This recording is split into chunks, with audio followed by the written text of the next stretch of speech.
and grandma's teapot and my nana's vase, which has honesty in it, which Shirley gave us. Oh, that's great. My great auntie Shirley did flower arranging.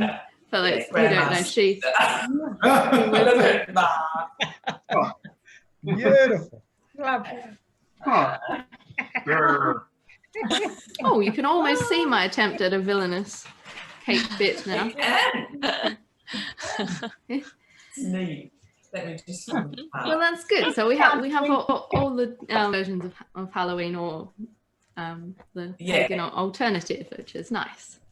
My poem that I'm going to do today is a little bit about that. The thinning of the veil idea. Welcome to our October Storytime.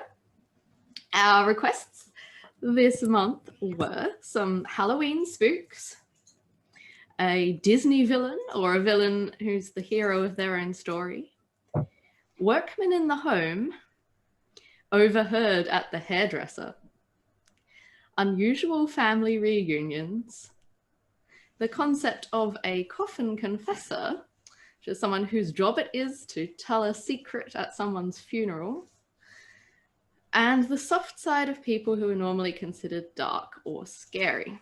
But this little poem is one that I wrote about the idea of our ancestors being closer to us. When there's time and remembering them and doing things like setting a place for someone else or leaving out treats and such things. It's called Candlelit Band. The folk in the flame light are joined in the flicker, the veil just the shadows, dancing together and weaving and wandering into the stories that made us. The dance that is life through history calling, the heartbeat of care, beware, yet behold, and remember, the rivers like veins that we share.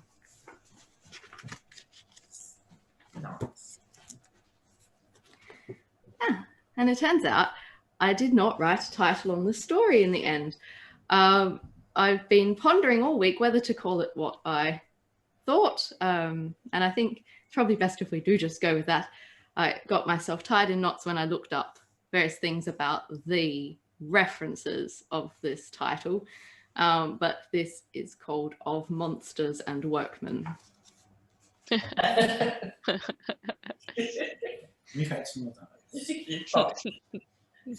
When asking a child, what do you want to be when you grow up? Most people are probably not expecting the answer, a coffin confessor. But as he sat at the hairdresser's salon, awaiting the moment when the dye could be washed out of his hair, Charlie was certain he'd just heard the child in the seat next to him give just this answer. The hairdresser was making small talk with the little girl, a skill in which most hairdressers seem to be very accomplished. The response evidently threw Kim a little, however, as she promptly asked a different question, throwing Charlie, who was a regular, a quick sidelong glance in the mirror. Are you going to get dressed up with this hairstyle for Halloween? The child wiggled in the chair excitedly. Yes. Kim clipped up bunches of the girl's hair, preparing it to be layered into the neat bob the child had picked out of the catalogue photographs. Oh, how exciting. What are you going to be?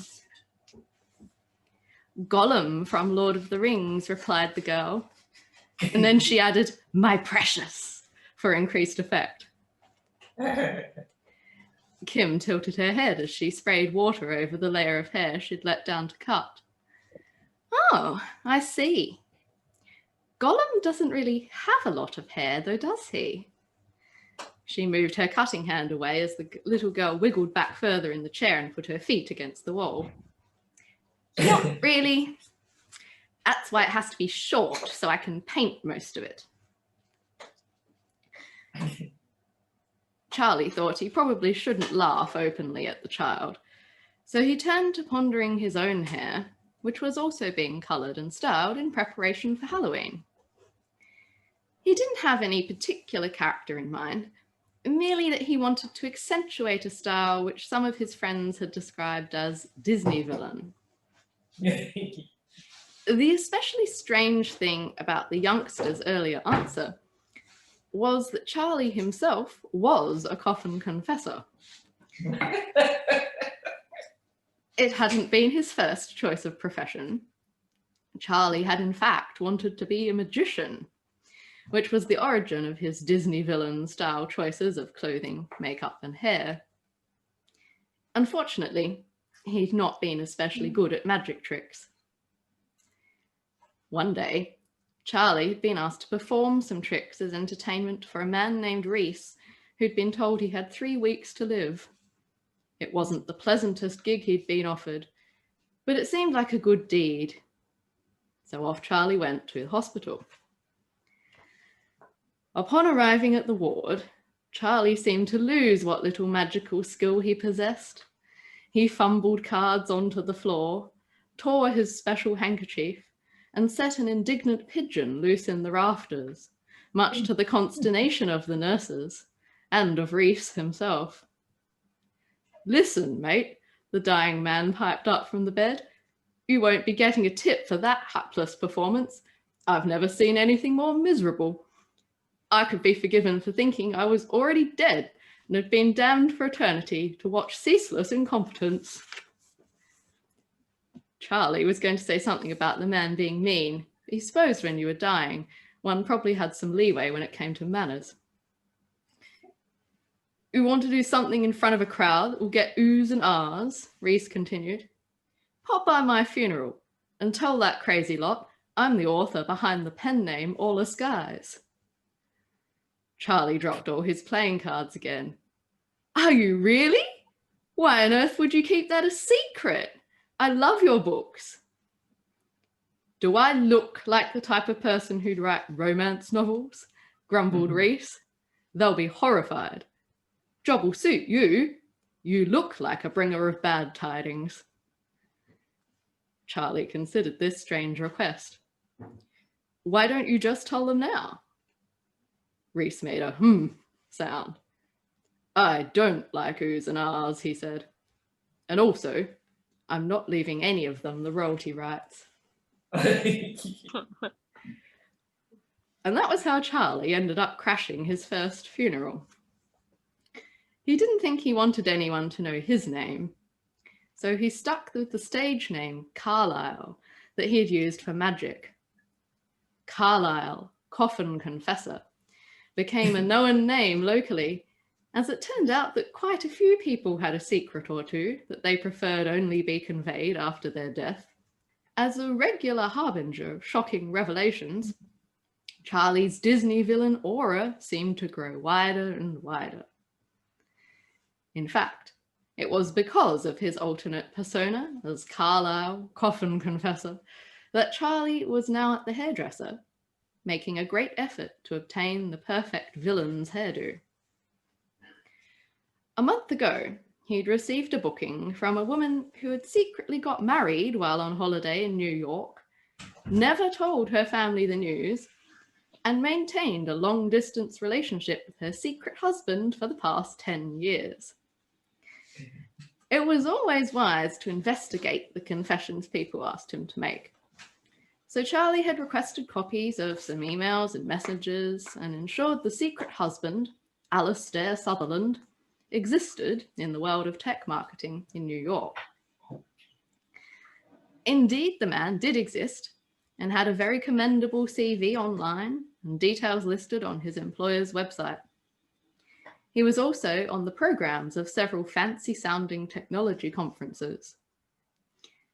Charlie could not find a picture of Alastair, but put together the messages sent between him and Julianne, the business listings, and verification of the fact that Julianne had indeed gone on holiday to Alastair's district in 2010 made a good case for the relationship. Julianne even presented a copy of the marriage certificate, showing that they had got married during the period she was on holiday that year. Since the decision had for some reason been made to keep the spontaneous dding a secret, Julianne had not changed her name, nor had Alastair, And for all Julianne's children, nieces and nephews were aware, she was still happily divorced and living alone.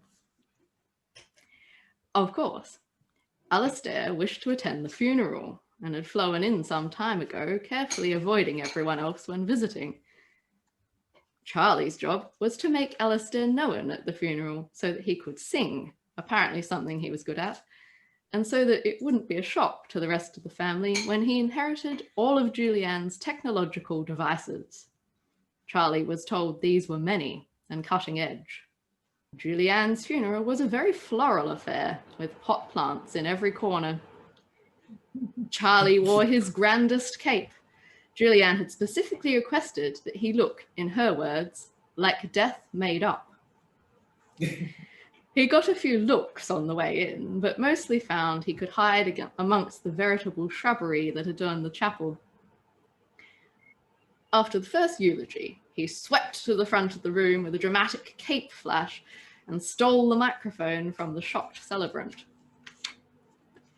"I am Carlisle, Coffin Confessor," he announced in his best villainous tone. "Julianne has given me the task of revealing to you a secret she has kept these past 10 years, but which it is now essential that you learn. You may recall that Julianne traveled to New York on holiday in the summer of 2010. Well, this was no ordinary summer for her. For the subsequent 10 years, Julianne carried on a long-distance romance, unknown to all who shared her life here. And it was no ordinary romance, for it was with her husband, Alistair Sutherland, whom she married after a whirlwind courtship that year in New York.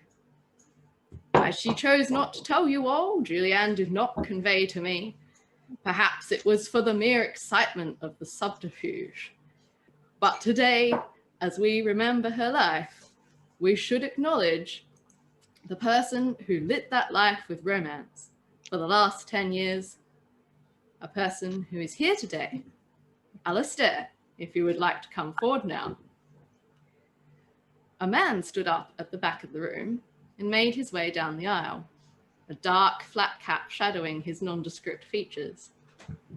"Nailed it," Charlie whispered to himself, pleased with how he'd remembered his speech. But as the man drew closer, something about the way he moved seemed familiar. A kind of stalking gait that brought to mind the Disney villains Charlie had studied when building his persona. A certain way of frowning that drew his eyebrows all the way together. And he was frowning at Charlie. "Dad?" Charlie exploded, losing all villainous composure. "Charlie," scolded the man, "is this what you're doing for a living?" Charlie backed away from the microphone, stance a mess, expression shocked. Charlie's dad took his place. "Julianne knew me, and the World Technology Marketing in New York know me as Alistair Sutherland," said the man, who Charlie was not sure he knew. "However, some of you here in Juliet's hometown may know me as Angus Smith, and this, unfortunately, is indeed my son Charlie." "You're ruining everything," spluttered the woman who Charlie recognized from the photos as Julianne's daughter Florrie. Florrie, Charlie knew, was an event planner and was probably responsible for all the plants. "Wait," said Florrie's sister, Deanna, putting a hand on Florrie's shoulder. "If what you said is true, and it sort of feels true, then doesn't that make you our stepdad and stepbrother?" "Stepsisters." Charlie shook his head in horrified disbelief. He was meant to be the one fitting the Disney villain stereotype. Said Angus, running his hand through his hair in a way which said he usually knew how things were going to go, and this wasn't going how he'd thought. "I guess it does, yes." After Angus had sung Julianne's favourite song and told some stories which convinced everyone present that he definitely was Julianne's husband, and the celebrant had somehow managed to conclude the ceremony tastefully and touchingly, Charlie found himself eating biscuits and drinking terrible generic teabag tea in the reception room with his dad, his 2 surprised stepsisters, and an assortment of confused step-cousins and family friends who were apparently now his friends too. For a supervillain, he required an unusual amount of sugar to stomach the Liptons.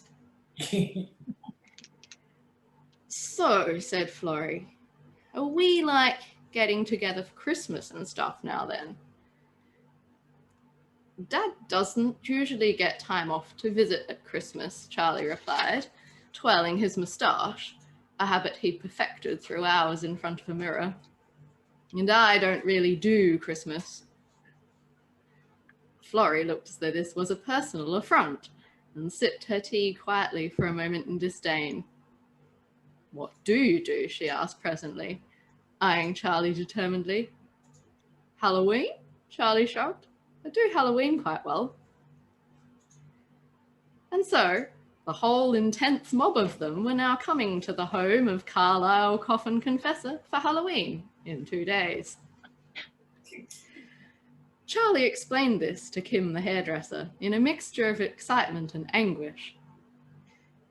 The big problem is, I'm not sure if my renovations will be finished, he told her, narrowing his deeply shadowed eyes in concern. Oh dear, still going, are they? Inquired Kim, as she unwrapped foils with neat precision.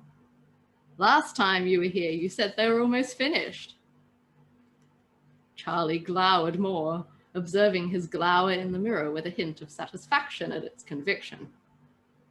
They were, he grumbled, until the plumber ordered the wrong toilet and the wrong kitchen taps. My toilet door currently has a cutout in it because Tony had the genius idea to have it open inwards, and the damned toilet is enormous, so the door hits it. They had to cut the door so that it fits around the loo as it swings in. Kim gave a little snort, focus on the foils undisturbed. Why not just take the door off and rehang it to open the other way, she mused practically. They said something about it being bad luck, Charlie told her. Do you think you and your spooky house might perhaps be making the tradespeople more superstitious than usual? Kim smiled. Charlie looked rather pleased at this suggestion. They did set me up a genius prank, mind you, he chuckled. We put a cupboard on the wall above the toilet and hid the toilet paper rack in it, so people will always think there's no paper. Kim shivered. That would definitely spook me. Just then, Charlie's mobile phone went off, and the hairdresser's tiled walls echoed out the tones of Baby Shark. What are you laughing at? Said Charlie ominously to an amused-looking goth teen in the waiting area. Then, excuse me, to Kim. This is Carlisle, Coffin Confessor. Oh, it's you, Tony. What do you mean you can't work with him? A pause. Tony, he's the only electrician in Alconbury. Well, can you get someone else? I'm not sure that's a good idea. Well, all right, but my fridge better be functioning in time for my pumpkin fudge to set in it. He hung up with a humph.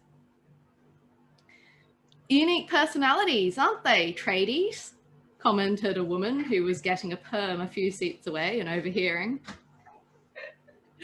I had a chap do my built-in wardrobes who would play disco music all day on a little battery radio, and when certain songs came on, he'd get up and dance.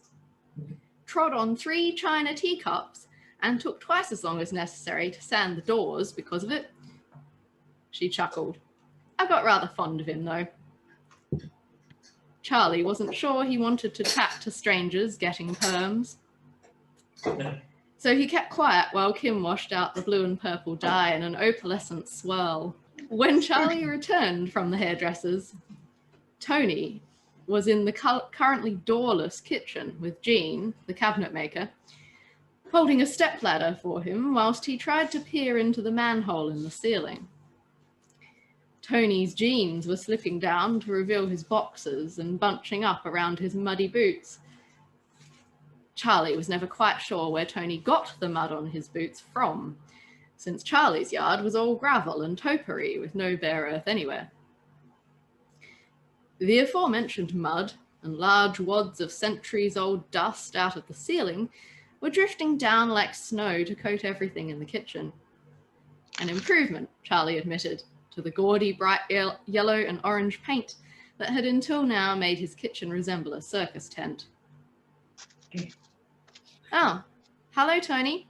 Hello, Jean, Charlie called, giving the stepladder a wide berth and holding his cape up out of the mess on the floor. I didn't think you were coming today. Tony, to Charlie's dismay, withdrew his head from the manhole and came down from the ladder. Hello, he smiled. Just thought we'd pop in and see if we could find the wiring on this side since we're passing. He hitched up his trailing trousers. Make it a bit easier on my mate Kaz tomorrow, you know. Charlie eyed Tony suspiciously, but he couldn't put his finger on quite what was making him suspicious. So he unlocked the door to his study and said, Want a cuppa? Oh, yes, please, Charlie, Tony replied enthusiastically. Jean and I have had a hell of a day, haven't we? He glanced back at Jean, who'd started diligently measuring the countertops for the 4th time. What? Jean mumbled, peering under the sink. I said we've had a hell of a day, Tony repeated. Said Jean. Tony, understanding that Jean was not about to uncharacteristically fill in the details, launched into a story involving his ex, his dog eating a fruitcake, diarrhea, and a wide range of colourful expletives. While he listened to this elaborate tale, almost none of which he wanted to hear, Charlie boiled the kettle on his desk in the study, retrieved some milk from the bar fridge he'd set up next to his filing cabinet, and got Tony and Jean their expected 2 sugars from a jar he'd stuck in the bookshelf with various other essentials. So, Tony, Charlie ventured once the tradies had their tea and he had some mud-like coffee. Am I going to have a door on Saturday, or should I buy a stage curtain? Tony pretended to be offended, but Charlie could hear a hint of doubt in his voice as he replied, Yeah, of course. Door will be up. Charlie made a mental note to order a curtain in the morning. And the toilet? He asked. I do love our little cupboard joke, but it would be good if my visitors could, you know, go to it without being visible to others or sitting sideways. Tony nodded vigorously. Yeah, of course. We'll sort that out in the morning while Kaz wires up your appliances. Well, of course, as anyone who has had renovations will expect, morning dawned and drew on into lunchtime, and Tony had not appeared to fix the toilet door situation, nor had the mysterious Kaz to do the wiring. Charlie ordered a curtain on the internet and did some research on places that might deliver Halloween-themed food at short notice. He took the vacuum cleaner into the kitchen and hoovered up the dry mud and dust, and made another mental note to ask Tony to leave the manhole open so that he could dangle a skeleton out of it. At 2 p.m, Jean turned up on her own, unscrewed the hinges of the toilet door, and lay the door on its side against the wall. Then she muttered something about needing to get different hinges, picked up the door, and scurried off again. Charlie hurriedly went to the loo, glancing around furtively the whole time in case Tony or Kaz materialised. Whilst he was in the midst of this unflattering moment, Charlie's phone rang. After replaying the goth teen's smirk in his head overnight, Charlie had decided to choose a different ringtone, but the collection of usable tracks he owned was, in general, rather at odds with his villainous style. Thus, as he scrambled to find the device, His high-collared shirt and vest vibrated to the tones of "Mamma Mia, here I go again."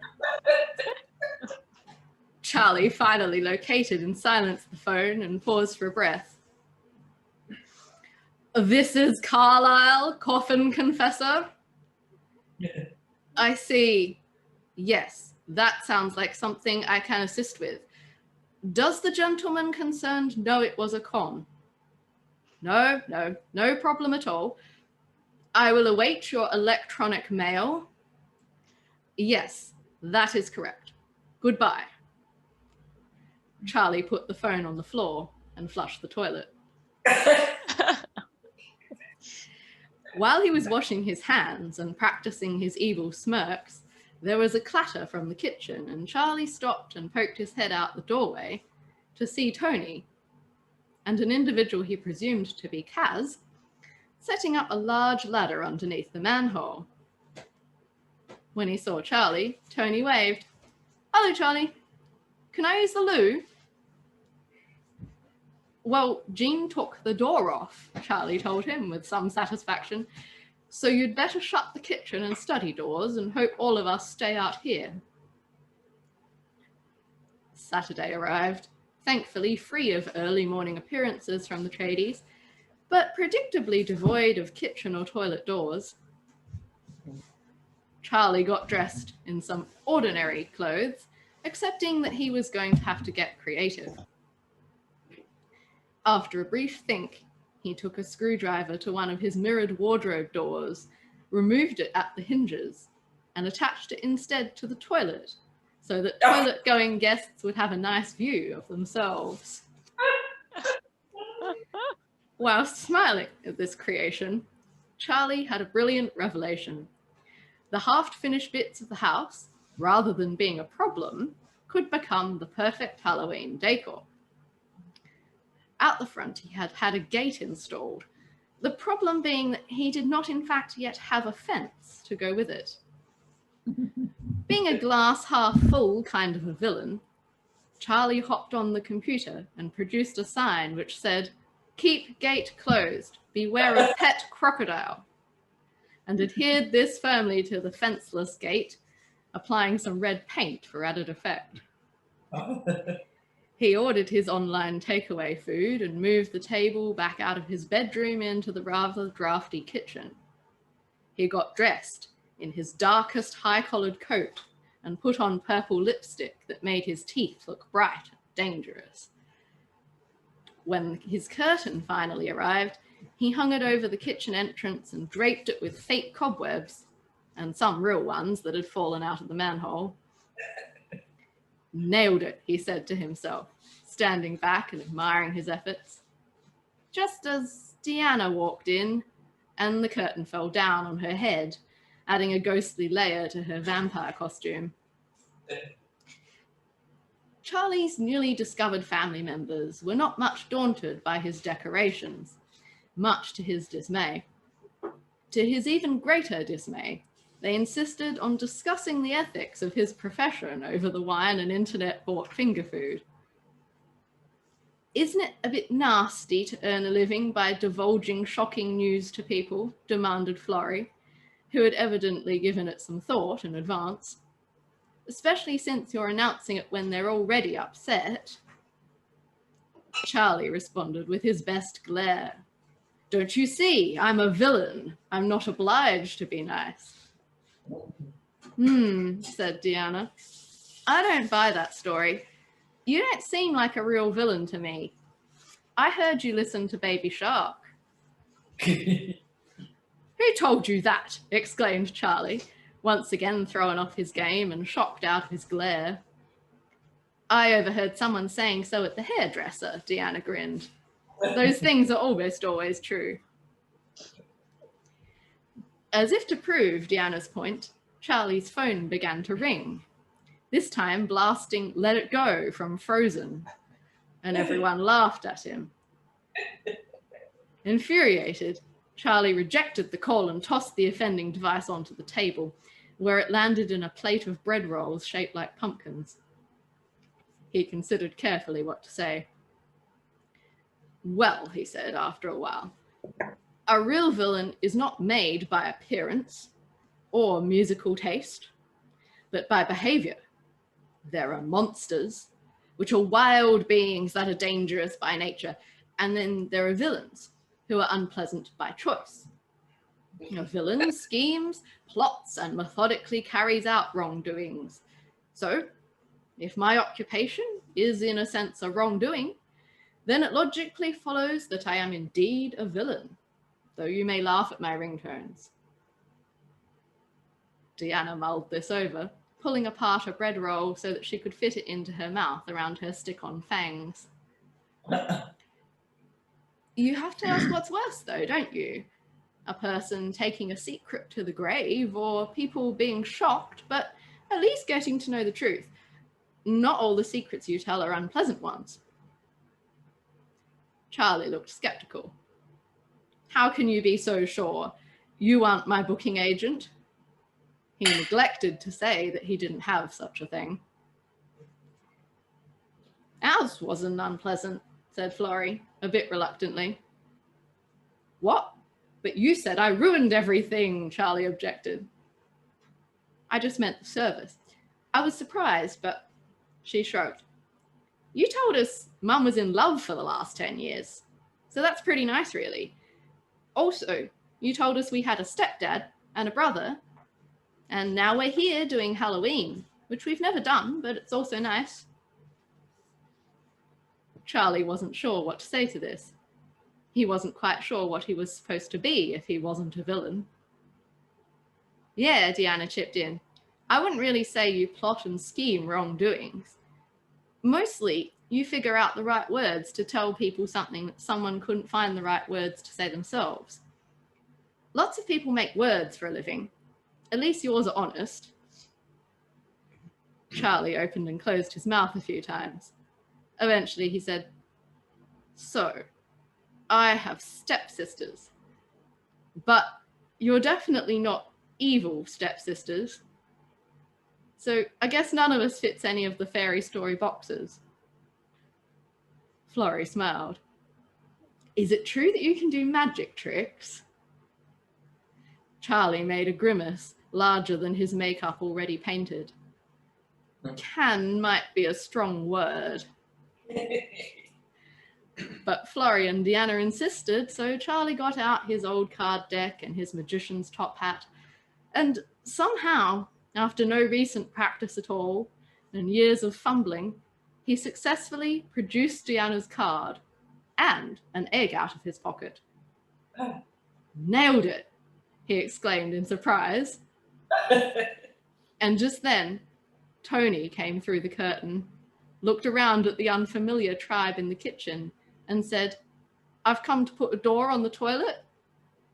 And the curtain fell down, and Charlie's phone started playing Let It Go again, and the skeleton fell out of the manhole and hit Charlie on the head.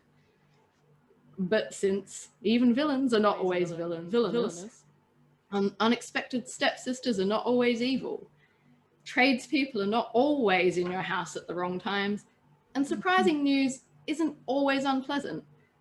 Charlie just gave Tony some pumpkin fudge and mead, and this unexpected family that they'd become overnight enjoyed the first of many traditional Halloweens.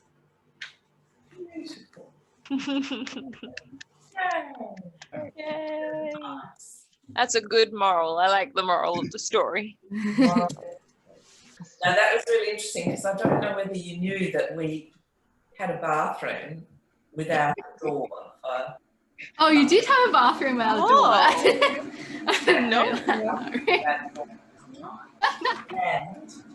And because of the reconfiguration of the bathroom, there was a lot of debate about the placement of the door and the toilet. Just fits behind the door, and should we have the door swing out, which we didn't want to do because the laundry's a thoroughfare and something, you could be wanting to go into the laundry and someone wants to come out of the bathroom and the doors doors would hit each other like all the doors in our flat do. Yeah. So the door does open inwards, but we have a door stop to prevent the door hitting the toilet. It will still hit your knees if you're on it. Well, at least it just can't open then, though. If you're in there and someone accidentally opens the door, it will just hit your knees and you'll go out. That's true. And then they won't come in. That's true. These are We do That's have a more large messy. mirror, but it does not face the toilet, I'm happy to say.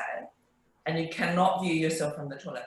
But changing how you speak when you speak to certain I'm pretty sure I don't much. But I definitely feel like I Barry do. definitely does. Mm. I know what you mean. The very particular one is if it's a policeman. Every time we got pulled over by the breathalyzers, Dad would be like, "How's it going, mate?" Really super slangy casual Australian. And the bloke here they are, the bloke here. Yeah. I do find when I was in the UK though that I didn't realise how Aussie I sounded. So even though my accent started tending a bit more English, occasionally when I was talking to people there, I'm like, "Oh yeah, I'm from Australia," they're just like, "Yeah, we know." It's obvious. Okay. Yeah. Oh, that's great. When we first came, I could hear my own accent all of a sudden. And I was like, "Oh, I sound really Australian. I sound really different to the people around me." And then over time, I sort of perceived my accent to not be as noticeable, especially if I'm doing something sort of improper, like a job interview. I'll start to speak very properly, and then I think, "Oh yeah, I sound reasonably British."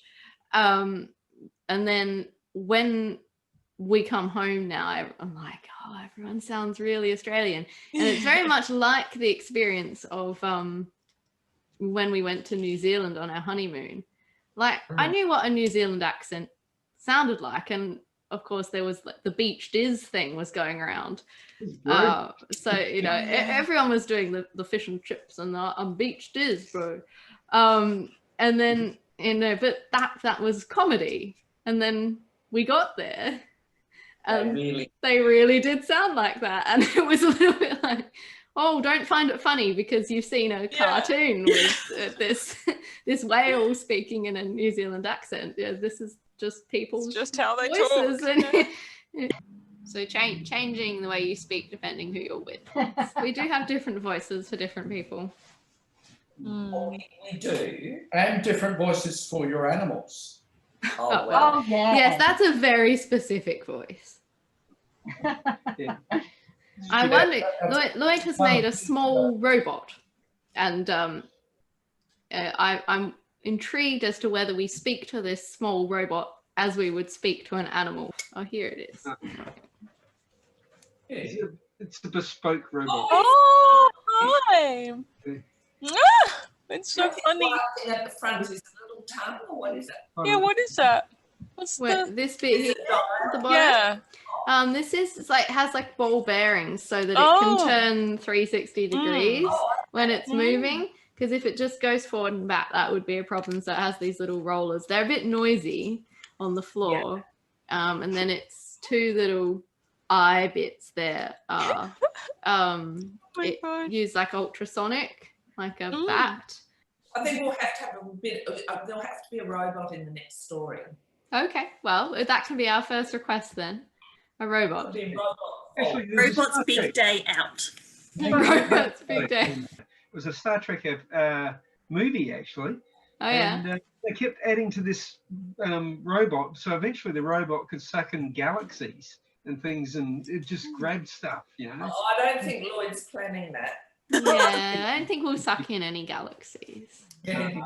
It could be a big But kid, that leads me to a prompt, which I have got from a reality TV show, but there's an argument about what is better, stars or rocks, astrophysics or geology. Oh. I want to request weird lightning. Weird I was lightning? listening to a podcast about the scientist who studies lightning. And they talked about all sorts of strange forms of lightning, of which I gather there are many. There are lots more kinds of lightning than I thought there were. And including like lightning in, I knew lightning in volcano clouds was a thing. Yep. But also you can get lightning in all sorts of funny shapes in the sky, and you can get ball lightning, which of course if anyone's read about that's pretty spooky. No, I don't know about that. Cool. I know about inside the cloud thing. Yeah. Ball that's about lightning. all. I think this person was saying up until the 90s they thought it didn't really exist and people were hallucinating, but now they reckon it is a thing. Okay. It's like these weird hovering balls of electricity. Oh, I've got another thing. Yeah. The challenge of keeping up with challenges. Where that Nice. We've had a lot of challenges lately. Yeah. Challenge with keeping up with challenges. Yes.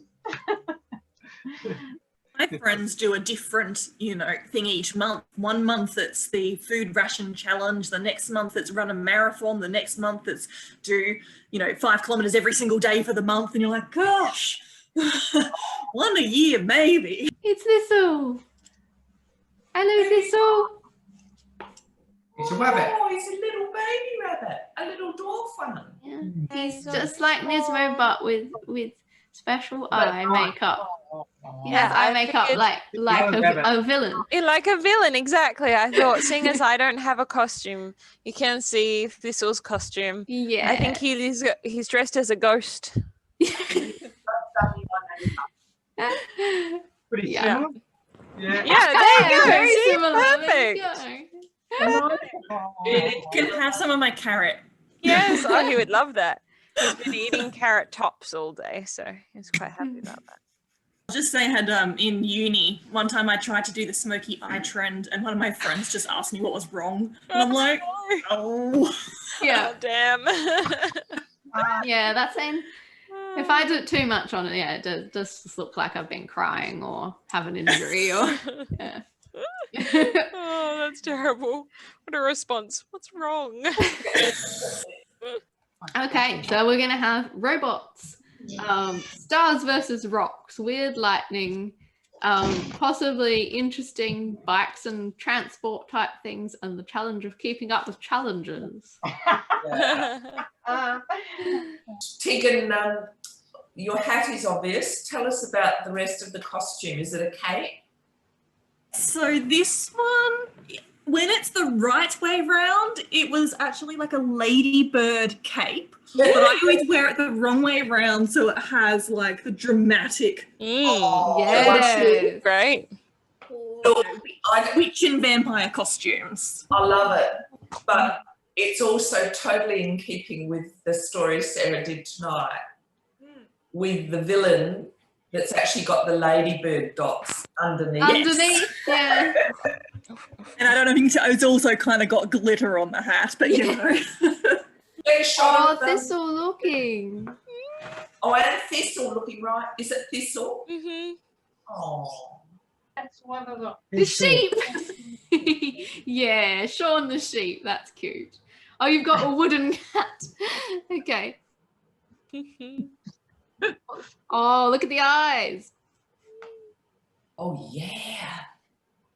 November story time is on the 14th. Okay. So that we're a bit of a late one because the first the first Saturday is the 7th. 31st of October is on a Saturday, so that's why it's a bit later. So 14th of November. Just having a quick look. I don't think. Oh no, hold on. There it is. So our daylight savings will have happened then as well. So I'm not sure what the effect of that will be. I think it means it will be even later again. 6:30. Yeah. That makes sense. So yes, fine. just bear that in mind. So 6:30 on the 14th will be our next one. For what sounds a fairly sort of sci-fi story, but with wombats and yes. bikes. Yes. Wombat. Great. Perfect. Catch you later. Right. Show Bye, the sheep is everyone. waving. Bye. Oh, Bye. so cute. Everyone.